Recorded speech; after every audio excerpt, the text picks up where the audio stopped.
At over 984 feet or over 300 metres, Eureka Tower is the world's tallest residential building, with Steicke being the highest public vantage point in the Southern Hemisphere. There are 360-degree views of Melbourne and plenty of vantage points to see the sights, from the Dandenong Ranges to Port Phillip Bay. But the main attraction will have you living on the edge. Now, if you're wondering what the edge is, it's basically a glass cube which extends 3 metres out from the building with you in it, while you're almost 300 metres above the ground. But where are the views? Oh my God! They're below me! Oh no, I'm definitely holding on. Eek. Now, if the Eureka Tower wasn't impressive enough, the glass on the top 10 levels is plated in 24-carat gold. There's no doubt about it, views from the sky deck are the best in Melbourne. 5 players remain, and a first prize of $2 million will go to one of them. Here is the leaderboard. Yevgeniy Timoshenko atop with over 3 million in chips. Mike McDonald with 2.2.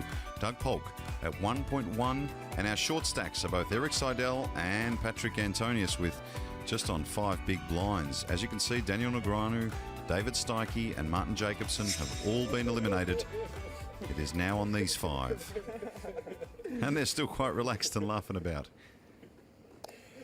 Action is on Erik Seidel. He folds around to Patrik Antonius, gets out of the way. Back to basics. Back to basics. And Mike McDonald looks down at King 10 offsuit. It's a legitimate raising hand on the button here.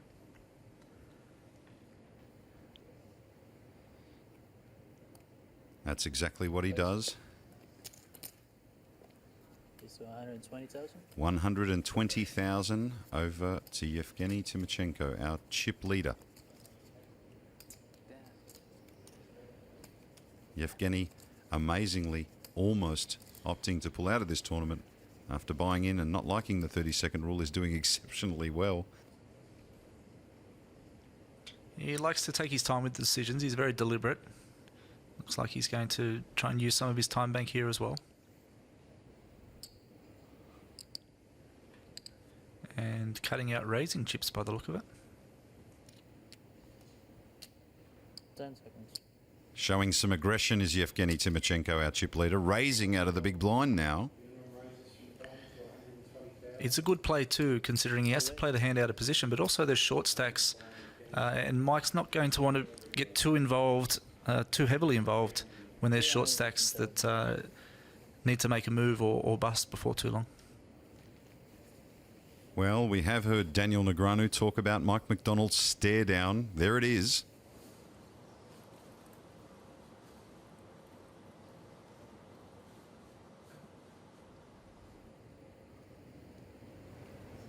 Fair bit of tension at this table. Mike taking his time, making the call. That's the beauty of position, Paul. Gets to act last on every street. He has not taken his eyes off Yevgeniy. Here comes the flop. It is an ace-10-3 flop, so Mike catches a 10.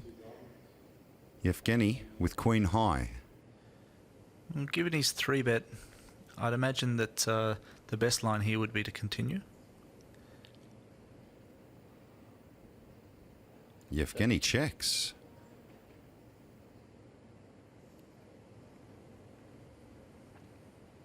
Mike would like that check. I think he's just realised that his 10's got a fair amount of value and he doesn't bet. He's going to use it as a bluff catcher. The turn, a 2 of clubs. Once again, Mike McDonald has not taken his eyes off Yevgeniy Timoshenko. 10 seconds. This time he's going to bet. Well, given Mike check behind, it's also a green light for Yevgeniy to bet now, but I just don't see Mike folding. 260,000 is the amount. 260. The pot a little under 1 million in chips now. This is really building quickly. I mean, obviously Mike can be... He's probably thinking, well, does he have a pair between, say, jacks and kings? Jacks, queens, kings. But I think he's definitely going to call a street and see what happens on the river. He does just that. He calls the pot at 1.2 now. And here is the river. It is an 8. That's an interesting card, Paul. It gives Yevgeniy some showdown value now, and I'd imagine that he's just going to check it, try and get to showdown with the check. Check.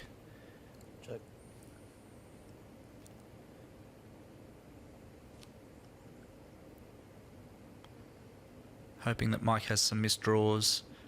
Obviously, Mike's going to open and call a 3-bet with King, Queen, King, Jack. And both players check there. So Mike McDonald will take down the hand with King 10. And you're right, Grant.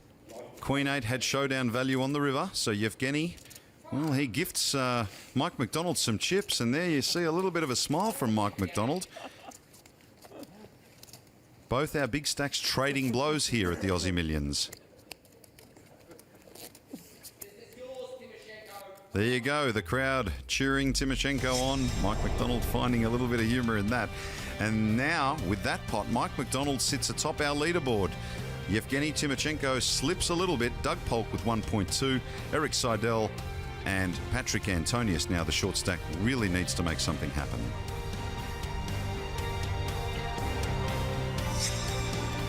Back to the action, 5-handed. It seems like Doug Polk hasn't played a hand since 2013. But he's still in there, hanging in there. He's third in chips. Still alive for his maiden tournament win. Patrik Antonius takes a squeeze and announces race pot. You raise the pot. It looked like Jack 8 of clubs. Well, Patrik is very short. He's got about 4 or 5 big blinds. Yeah. I think I have 350 total. Mike McDonald asked for a count. Patrik says he has about 350 total. Mike has picked up pocket 7s. 345. Of course, this is pot limit before the flop, no limit after the flop. Yeah, I mean, if this is no limit here, then obviously Patrik just open shoves. But, I mean, raising, opening to pot there, it's essentially it's an all-in shove. And Mike has made the right call 235. against the short stack of Patrik. 235,000. 230. And it's going to be a flip. So it is Patrik Antonius with his tournament life on the line. He moves the remainder of his chips in. And, well, it's kind of a flip, isn't it, Grant? It is a pure flip. And here comes the flop. It is a deuce 5-6 2-heart flop. Nothing at all in there for Patrik. He still has the 2 overcards, and he has about 25% equity in the pot. He's got very little behind him. Most of Patrik's chips are in the middle. He elects to put the rest of them in. Mike quickly calls. And Patrik's going to need a lot of help. The turn, a 6 of diamonds. That's no help. Patrik Antonius, 1 card away from elimination. Will the river be a jack or an 8? Jack or an 8, and he survives. And the river is a 5 of hearts, so we lose Patrik Antonius. He is eliminated in 5th place, gets applause, and he takes home $700,000.